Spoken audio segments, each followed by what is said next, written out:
ഇവിടെ എന്താണ് അദ്ദേഹത്തെ കാണാനെത്തുന്നവരുടെ ക്യൂ ഒന്ന് ഒതുങ്ങുന്നു എന്ന് വിചാരിക്കുന്ന സമയത്തൊക്കെ ക്യൂ പിന്നെയും നീണ്ടു വരികയാണ്. പക്ഷേ പരമാവധി വേഗതയിൽ ക്യൂ മുന്നോട്ടേക്ക് കൊണ്ടുപോകാൻ ഇവിടെ ക്രമീകരണങ്ങൾക്ക് പ്രത്യേകം ഒരു പ്രശംസ അറിയിക്കുന്നുണ്ട്. കാര്യം കൃത്യമായി തന്നെ ഏതെങ്കിലും തരത്തിൽ വരുന്ന ആൾക്കാരെ ബുദ്ധിമുട്ടിക്കാതെ, വലിയൊരു ക്രൗഡായി തോന്നിക്കാതെ,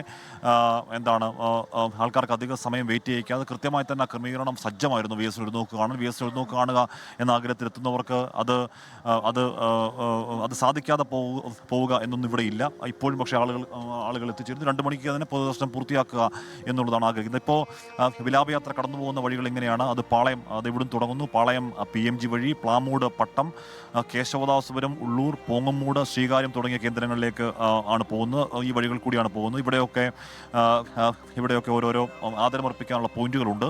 Chavadimukku, Pangappara, Kariavattom, Kazhakkoottam, Vettu road, Kaniyapuram, Pallippuram, Mangalapuram, Chempakamangalam, Korani, Moonnumukku, Attingal bus stand, Kacherinada, Alamcode, Kaduvayil, Kallambalam, Navaikulam, 28 mile, Kadambattukonam, Parippally, Chathannoor, Kottiyam വഴി, ചിന്നക്കട ബസ് ബേ, കാവനാടും കടന്ന് ചവറ ബസ് സ്റ്റാൻഡ്, കരുനാഗപ്പള്ളി, ഓച്ചിറ.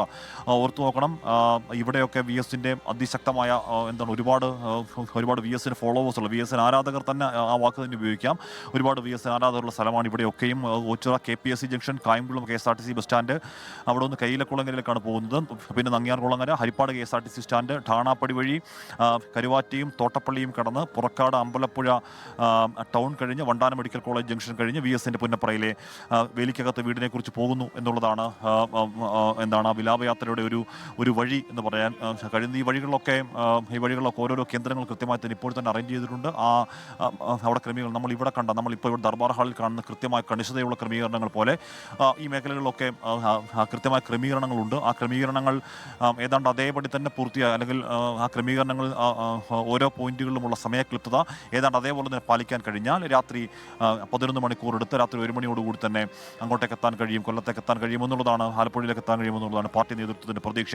ഇപ്പോൾ തെരുവിലേക്ക് ഇറങ്ങിയാൽ നമുക്കറിയില്ല, തെരുവിലേക്ക് ഇറങ്ങിയാൽ VSനെ കാണാൻ നമ്മളൊരു പക്ഷേ ഇവിടെ കാണുന്ന അച്ചടക്കത്തോടെയുള്ള ഇവിടെ ബാരിക്കേഡ് വെച്ച് കൃത്യമായ പോലീസ് നിയന്ത്രണത്തിൽ ബാരിക്കേഡ് വെച്ച് ഒരു വരിയായി അങ്ങോട്ടേക്ക് പോകുന്നത് പോലെ ആവില്ല ഒരു പക്ഷേ തെരുവിലേക്ക് ഇറങ്ങിയാൽ കാര്യങ്ങൾ. തെരുവിലേക്ക് ഇറങ്ങിയാൽ തെരുവൊന്നാകെ ഈ കേരളത്തിൻ്റെ സമരനായകന് വേണ്ടി തെരുവിൽ അണിനിരക്കും. സമരനായകനെ കാണാൻ ഒരു മുഷ്ടി ചുരുട്ടി ഒരു മുദ്രാവാക്യങ്ങളും വിളിക്കാൻ കൊതിക്കുന്ന ആയിരക്കണക്കിന് മനുഷ്യർ തെരുവിൽ നിറയും. ആ തെരുവിൽ അങ്ങനെ നിറയുമ്പോഴേക്കും ഒരുപക്ഷെ നമ്മൾ ഇവിടെ കാണുന്ന പോലെയുള്ള കൃത്യതയോടെ കണിശതയുള്ള ഒരു ക്രമീകരണം അവിടെയൊക്കെ സാധ്യമാകുമോ എന്ന കാര്യം നമുക്കറിയില്ല. അതെന്തായാലും കണ്ടു തന്നെ അറിയേണ്ടതാണ്. എന്തായാലും അങ്ങനെയാണ് വിലാപയാത്രയുടെ ഒരു വഴി അങ്ങോട്ടേക്ക് പോകുന്നത്. ഇപ്പോഴും 2 ലൈനുകളിൽ ആളുകൾ അങ്ങോട്ടേക്ക് എത്തും. എന്തായാലും CPIM തിരുവനന്തപുരം ജില്ലാ സെക്രട്ടറി V. ജോയി വിലാപയാത്രയുടെ ഒരുക്കങ്ങളെക്കുറിച്ച് സംസാരിക്കുകയാണ്. അദ്ദേഹത്തിൻ്റെ വാക്കുകളിലേക്ക്. 2 മണിയോടുകൂടി തന്നെ ഇവിടുന്ന് വിലാപയാത്ര ആരംഭിക്കാനാണ് ഉദ്ദേശിക്കുന്നത്. 2 മണിക്കും വലിയ ജനക്കൂട്ടമുണ്ടെങ്കിൽ ഒരുമിച്ച് കയറ്റി ഒന്ന് കാണിച്ചിട്ട് നമ്മൾ തിരിക്കാതിരിക്കാൻ പറ്റില്ല. നമ്മളൊരു കണക്കനുസരിച്ചൊരു 11 മണിക്കൂറെങ്കിലും ഇന്നത്തെ നിലയിൽ ആലപ്പുഴയിൽ എത്താൻ വേണ്ടി വരുമെന്നാണ് പ്രതീക്ഷിക്കുന്നത്. അപ്പോൾ അതുകൊണ്ട് 2 മണിക്ക് തന്നെ തിരിക്കാനുള്ള എല്ലാ അറേഞ്ച്മെൻറ്റും ആക്കി വെച്ചിരിക്കുകയാണ്. ആളുകൾ കൂട്ടത്തോടെ നിൽക്കുന്ന ഏതെങ്കിലും സ്ഥലങ്ങളുണ്ടെങ്കിൽ വണ്ടി ഒന്ന് സ്ലോ ചെയ്ത് കാണാനുള്ളൊരു സൗകര്യം നമ്മൾ ചെയ്തു കൊടുക്കും. അപ്പോൾ അങ്ങനെയാണ് V. ജോയി ഒരുക്കുന്ന ക്രമീകരണങ്ങളെ പറ്റി പറയുകയാണ്. കൃത്യമായി തന്നെ നേതൃത്വം ഇവിടെയുള്ള ക്രമീകരണങ്ങൾ അങ്ങനെ തന്നെ പുരോഗമിക്കുന്നുണ്ട്.